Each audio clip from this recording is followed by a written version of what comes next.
Hello space fans and welcome to another edition of Space Fan News. This week, evidence for a ninth planet in our solar system. Also, it is Brightest Things in the Sky week as we look at the most luminous galaxy in the universe rip itself apart, and astronomers record what is possibly the brightest supernova ever seen.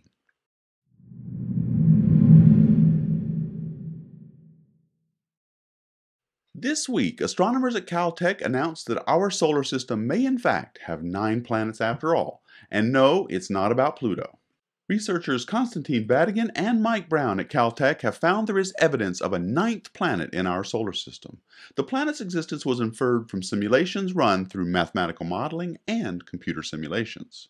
The planet, if it is confirmed to actually exist, has a mass of about 10 times that of Earth and orbits about 20 times farther from the Sun on average than does Neptune, which orbits the Sun at an average distance of 2.8 billion miles. So this thing would be pretty far out there. In fact, it would take the new planet between 10,000 and 20,000 years to make just one full orbit around the Sun. Now, I want to emphasize that no one has actually observed this object yet. It has only been inferred from models and simulations in an attempt to try and explain a number of mysterious features of the field of icy objects and debris beyond Neptune known as the Kuiper Belt. Now, apparently something weird was going on with the orbits of some KBOs, or Kuiper Belt objects. 6 of the most distant KBOs all followed elliptical orbits that point in the same direction in space, which astronomers on the team found surprising because the outermost points of their orbits move around the solar system and they travel at different rates. Now what's more, the orbits of the 6 objects are all tilted in the same way, pointing about 30 degrees downward in the same direction relative to the plane of the 8 planets that we already know about. The probability of that happening randomly is only about 0.007%. So after eliminating other explanations like this effect being due to unseen and undiscovered KBOs in the area, the team plugged in some numbers assuming there was a planet nearby. They asked, what if there was a planet there? Would the gravitational influence of an unseen planet explain what they were seeing? Now that almost worked, but not quite, so they tweaked things some more.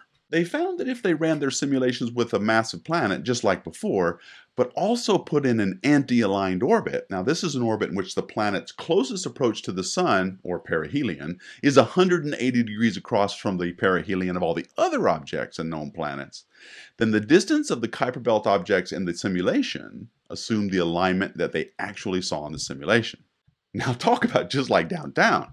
Now I want to re-emphasize that this planet has not actually been seen. Although this is a pretty compelling case for the existence of a planet, it still needs to be confirmed with observations. But you know, this isn't our first rodeo when it comes to finding unseen planets. Remember, Neptune was also predicted mathematically in 1846 before it was observed directly. Irregularities in the orbit of Uranus suggested that a planet like Neptune was out there, and it turned out there was. And Pluto, while not an actual planet, was called Planet X for years before it was actually observed by Clyde Tombaugh. So while the team is continuing to refine their simulations, they released this information this week to stimulate other astronomers and hopefully inspire them to start looking for the planet through their telescopes and confirm its existence through observations. Now, I'll let you know. Now, I would encourage you guys to go to the blog that these guys have started called findplanet9.com to get a complete picture of the story behind this currently theoretical planet. Konstantin has a good post on the process they use to determine whether there might be a planet there, and Mike Brown has a post on whether the as yet unseen planet would be classified as an actual planet under IAU guidelines. None of this Pluto ambiguity. So you guys should go check it out. Oh, and to all you NASA is hiding Nibiru from us conspiracy people, this is how you find an actual planet that may actually exist. And see, NASA is not hiding it, as if it even could. Next, astronomers using ALMA, the Atacama Large Millimeter Submillimeter Array, have used its unique capabilities to look inside one of the brightest objects in the universe and trace the motion of ionized carbon atoms between the component stars. The object was discovered by NASA's WISE spacecraft and is known as W22460526. It's a very bright quasar, among the brightest objects in the universe. But this particular one is the brightest ever seen so far and belongs to a subclass of quasars known, I love this, as hot dog galaxies. Now, I've talked about hot dogs before, but hot dog stands for hot dust-obscured galaxies, and there are only about 3,000 of them known to exist. They are all extremely bright, even for a quasar. But this one, W22460526, is the brightest of them all.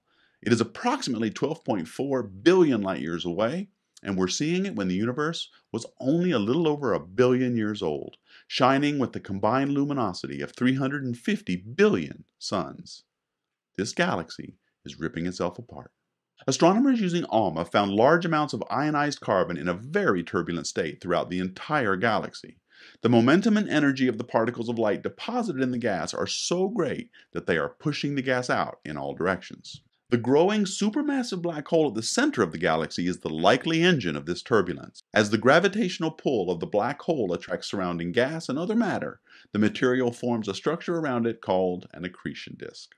The friction from this disk produces the intense brightness, making the galaxy shine like a combination of hundreds of billions of suns. The light from this blazingly bright accretion disk in the center of this hot dog galaxy doesn't escape directly. Instead, it is absorbed by a surrounding thick blanket of dust, which re-emits the energy as infrared light. This powerful infrared radiation has a direct and violent impact on the entire galaxy. The region around the black hole is at least 100 times more luminous than the rest of the galaxy combined. Thus, all of this intense yet localized radiation is exerting tremendous pressure on the entire galaxy. Astronomers describe the turbulence in this galaxy as like a pot of boiling water being heated up by a nuclear reactor in the center. But this boiling gas is not at the accretion disk, it's permeating throughout the whole galaxy. The black hole's event horizon is thought to be 1 million times smaller than the galaxy itself, but the energy emitted by the black hole's swallowing of material affects gas thousands of light years away from it. So what's going to happen to W22460526, the most luminous galaxy in the universe? Astronomers say that what would likely happen would be that the galaxy will blow out all of the gas and dust that's surrounding it, and we'd be left to see just the accretion disk without its dust cover, and it would lose its hot dog status, becoming just a regular old, run-of-the-mill quasar. Finally, astronomers are observing a ball of hot gas billions of light years away that is radiating with the energy of hundreds of billions of suns. At its heart is an object a little larger than 10 miles across. And the thing is, astronomers are not entirely sure what it is. Now, if it's a supernova, as many of the astronomers are guessing, then it's the brightest supernova we've ever seen. In a recent issue of the journal Science, astronomers report that the object at the center could be a very rare type of star called a magnetar, but one so powerful that it pushes the energy limits allowed by physics. Now, a magnetar is a neutron star with a very powerful magnetic field, more than 1,000 trillion times more powerful than the Earth's magnetic field. Now, the magnetic field observed here would push the limits of the magnetic field strength to what's possible within the laws of physics. This is according to the astronomers using data from a project that has the coolest acronym since SKEX-AO, the Automated All-Sky Survey for Supernovae. That's right, SFN. Astronomers are currently working on the possibility that this might be a supernova, but they aren't entirely sure. Still, they've given the object the name Assassin 15LH because it was first found in 2015 by the Supernova Survey. Now, if it really is a magnetar, astronomers are saying it's as if nature took everything we know about magnetars and turned it up to 11, meaning this is one honkin' bright thing. Though Assassin has discovered some 250 supernovae since the collaboration began in 2014, the explosion that powered Assassin LH stands out because of its sheer magnitude. It is 200 times more powerful than the average supernovae, 570 billion times brighter than our Sun, and 20 times brighter than all the stars in our Milky Way galaxy combined. Now that is so bright that astronomers aren't even sure how that's even possible. It takes a lot of energy to shine that bright, and that energy has to come from somewhere.